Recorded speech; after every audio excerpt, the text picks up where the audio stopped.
পুরীর খাজাকে কি এই রথের সময় মিস করছেন?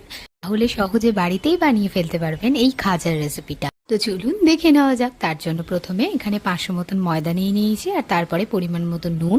এরপরে আমরা 4 থেকে 5 চামচ মতন ঘি দিয়ে দিচ্ছি। এই ঘি কিন্তু টোটাল রেসিপিটার স্বাদটাকে কিন্তু বজায় রাখে।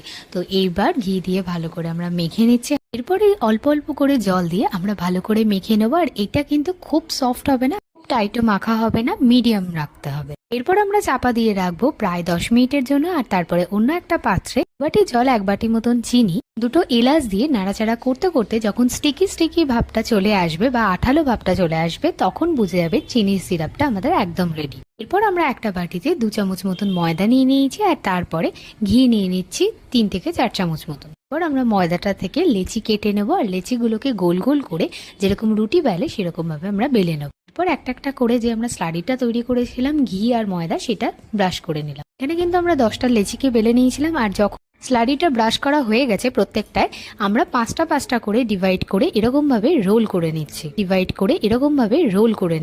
এবার আমরা রোল করে নিয়ে এইভাবে আমরা একটু জল লাগিয়ে নিলাম। তারপরে ছুরির সাহায্যে এরকম ভাবে আমরা কেটে নেবো। এরপর আমরা এভাবে কেটে নিয়ে হালকা হাতে বেলে নেওয়ার পরে গরম তেলে ভেজে তুলে নেবো। এরপর 10 মিনিট চিনির রসে ভিজিয়ে রাখতে হবে। আর এই রেসিপিটা ভালো লাগলে সাবস্ক্রাইব করবেন, আর আপনারাও ভালো থাকবেন আর সুস্থ থাকবেন।